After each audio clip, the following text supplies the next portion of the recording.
Mars, हमारा पड़ोसी planet. आज हम जानने वाले हैं कि जिस प्लेनेट मार्स की इतनी चर्चा होती है, क्या सच में उसमें सरवाइव करना पॉसिबल है? अगर है तो कैसे? चलिए जानते हैं आज की इस वीडियो में। आजकल हर तरफ बस एक ही चर्चा है, अर्थ पर पॉपुलेशन बढ़ रही है, पॉल्यूशन बढ़ रहा है और टेंशन भी बढ़ रही है। लोग मजाक में कहते हैं चलो किसी और प्लेनेट चलते हैं, और जब दूसरे प्लेनेट की बात आती है तो सबकी सुई जाकर एक ही जगह अटक जाती है, मार्स, यानी हमारा प्यारा लाल ग्रह। इलॉन मस्क से लेकर नासा तक सब मार्स पर शहर बसाने के सपने देख रहे हैं, लेकिन क्या सच में अपना बोरिया बिस्तर बांधकर मार्स पर जाना आसान है? क्या हम वहां जिंदा भी बच पाएंगे? आखिर मार्स ही क्यों? तो सबसे पहला सवाल है, इतने सारे प्लैनेट्स हैं तो फिर मार्स ही क्यों? हमारे पड़ोस में चंदा मामा और वीनस मासी भी हैं, तो फिर मार्स में ऐसी क्या खास बात है? चलिए पहले अपने पड़ोसियों से मिलते हैं। चांद हमसे सबसे पास है, सिर्फ 3 दिन का रास्ता है, लेकिन चांद पर ऐसी खामोशी है कि दिल घबरा जाए। वहाँ ना तो एटमॉस्फेयर है ना ही पानी, दिन में गर्मी से उबल जाओगे और रात में ठंडी से जम जाओगे। ग्रेविटी भी इतनी कम है कि चलोगे कम और उड़ोगे ज़्यादा। तो चांद एक वीकेंड ट्रिप के लिए तो ठीक है, पर वहाँ घर बसाना ना जी ना। अब आते हैं वीनस पर। वीनस को अर्थ की जुड़वा बहन भी कहते हैं, क्योंकि इसका साइज और ग्रेविटी लगभग अर्थ जितना ही है। सुनने में कितना अच्छा लग रहा है ना? लेकिन आइए वीनस को जान लेते हैं। वीनस की ज़मीन पर इतनी गर्मी है कि लोहा भी पिघल जाए, लगभग 464 डिग्री सेल्सियस। हवा में एसिड के बादल हैं और प्रेशर इतना ज़्यादा है जैसे समुद्र के 1 किलोमीटर नीचे हों। वहाँ रहना मतलब प्रेशर कुकर के अंदर जीना। कुछ साइंटिस्ट का कहना है कि हम उसके बादलों के ऊपर 50 किलोमीटर ऊपर तैरने वाला शहर बना सकते हैं, जहाँ टेम्परेचर और प्रेशर ठीक होगा। पर अगर पैर ज़मीन पे ही ना हो तो क्या मज़ा? और ज़रूरी सामान कहाँ से लाओगे? बादलों से? इन दोनों के बीच मार्स एक बेस्ट ऑप्शन है। माना कि परफेक्ट नहीं है, पर बाकियों से बेहतर है। क्यों? मार्स पर एक दिन लगभग 24 घंटे का होता है, बिल्कुल अर्थ जैसा, तो आपकी नींद खराब नहीं होगी।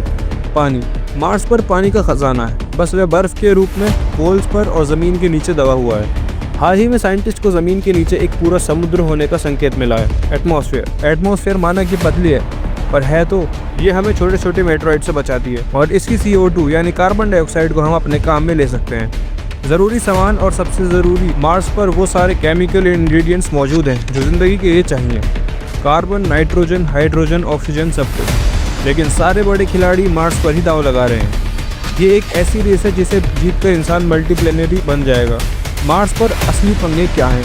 तो हमने ये तो समझ लिया कि मार्स ही क्यों, पर इसका मतलब यह नहीं कि वहाँ पर आलीशान बंगले बनाना आसान है। मार्स पर जिंदा रहना बहुत ही मुश्किल है। यहाँ 4 बड़े पंगे हैं, यानी मार्स की 4 बिग बॉस, जिनसे हमें लड़ना पड़ेगा। पंगा नंबर 1, जहरीली और पतली हवा। मार्स की हवा में 95% कार्बन डाइऑक्साइड है। ये वही गैस है जो हम सांस छोड़ते वक्त निकालते हैं, मतलब वहाँ की हवा हमारे लिए जहर है। और हवा इतनी पतली है और प्रेशर अर्थ के मुताबिक 100 गुना से भी कम है कि अगर आप बिना स्पेस सूट के बाहर निकले तो आपके खून में बुलबुले बनने लगेंगे, जैसा कोल्ड ड्रिंक की बोतल को जोर से हिलाकर खोल दिया हो। पंगा नंबर 2, कपकपाती ठंड। अब क्योंकि हवा इतनी पतली है तो गर्मी को रोक नहीं पाती, इसलिए मार्स बेहद ठंडा है। वहाँ का एवरेज टेम्परेचर 65 डिग्री सेल्सियस है। अंटार्कटिका भी उसके सामने शिमला लगे। दिन में इक्वेटर पर मौसम सुहाना हो सकता है, लगभग 20 डिग्री सेल्सियस, लेकिन रात होते ही पारा -75 डिग्री सेल्सियस तक गिर जाता है। मतलब दिन में टी-शर्ट और रात में 2-2 रजाई ओढ़कर सोना पड़ेगा। इसका नतीजा, वहाँ एक दिन बिताना मतलब अर्थ पर साल भर रेडिएशन झेलने बराबर हो सकता है। इससे कैंसर जैसी बीमारियों का खतरा बहुत बढ़ जाता है। पंगा नंबर 4, उड़ जाने वाली ग्रेविटी। मार्स पर ग्रेविटी अर्थ के मुताबिक सिर्फ 38% है। मतलब अगर आपका वजन यहाँ 100 किलो है तो मार्स पर सिर्फ 38 किलो होगा। है ना मज़े की बात? आप ऊंची ऊंची छलांगें लगा पाओगे, लेकिन इसका साइड इफेक्ट बहुत बुरा है। अगर हम लंबे समय तक कम ग्रेविटी में रहेंगे तो हमारी हड्डियाँ कमज़ोर होने लगेंगी और मसल्स गायब होने लगेंगी और बॉडी धीरे धीरे जवाब देने लगेगी। तो ये है मार्स के 4 बड़े विलन। अब सवाल ये है कि हमारे पास इनका कोई तोड़ है? मार्स पर रहने का जुगाड़। भाई हम लोग इंडियन हैं, जुगाड़ लगाने में माहिर हैं, और जब मार्स पर रहने की बात हो ही गई है तो वहाँ भी कोई ना कोई जुगाड़ लगा ही लेंगे। साइंटिस्ट और इंजीनियर दिन रात इसी ही काम में लगे हुए हैं। तो चलिए देखते हैं फिर क्या प्लान है। जुगाड़ नंबर 1, घर कैसा होगा? रेडिएशन से बचने का सबसे अच्छा तरीका है ज़मीन के नीचे छुप जाओ। तो मार्स पर हमारे घर ज़मीन के ऊपर नहीं बल्कि ज़मीन के अंदर होंगे। हम वहाँ की मिट्टी, जिसे रेगुलेट्स कहते हैं, इसका इस्तेमाल करके अंडरग्राउंड हैबिटेट्स बनाएंगे। यह मिट्टी वहाँ की रेडिएशन के लिए एक नेचुरल शील्ड का काम करेगी। या फिर हम वहाँ मौजूद पुरानी ज्वालामुखी से बनी गुफाओं को अपने घर में बदल सकते हैं। जुगाड़ नंबर 2, सांस कहाँ से आएगी। अब इतना सारा ऑक्सीजन अर्थ से ले जाना तो पॉसिबल है नहीं, तो हम ऑक्सीजन मार्स पे ही बनाएंगे। मार्स की हवा में जो 95% कार्बन डाइऑक्साइड है, हम उसे ही तोड़कर ऑक्सीजन निकालेंगे। नासा का परसिवरेंस रोवर ये काम ऑलरेडी कर चुका है। उसके अंदर मॉक्सी नाम का एक छोटा सा डिवाइस है जो कार्बन डाइऑक्साइड से ऑक्सीजन बना सकता है। इसके अलावा मार्स पर जो बर्फ के रूप में पानी है उसे पिघलाकर इलेक्ट्रोलाइसिस प्रोसेस से हम ऑक्सीजन और हाइड्रोजन दोनों बना सकते हैं। ऑक्सीजन सांस लेने के लिए और हाइड्रोजन रॉकेट फ्यूल के लिए, एक तीर से 2 निशाने। जुगाड़ नंबर 3, खाना पीना कैसे होगा। पानी के लिए हम पोल्स पर जमी बर्फ को माइन करेंगे और उसे पिघलाएंगे। रही बात खाने की, तो हम वहाँ पर खेती करेंगे। मार्स की मिट्टी पर परक्लोरेट्स नाम का एक टॉक्सिक केमिकल है जो पौधों के लिए अच्छा नहीं, लेकिन अच्छी खबर यह है कि केमिकल पानी पर घुल जाता है, तो हम मिट्टी को धोकर साफ कर सकते हैं। फिर हम बड़े बड़े ग्रीन हाउस में या हाइड्रोपोनिक टेक्निक से अपनी सब्जियां उगाएंगे। सोच कर देखिए, मार्स के ताज़े टमाटर। जुगाड़ नंबर 4, पावर और ग्रेविटी का क्या।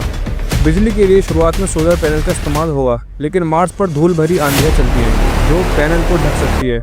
लेकिन लॉन्ग टर्म सॉल्यूशन के लिए रिलायबल एनर्जी सोर्स जैसे न्यूक्लियर पावर रिएक्टर्स लगाने पड़ेंगे।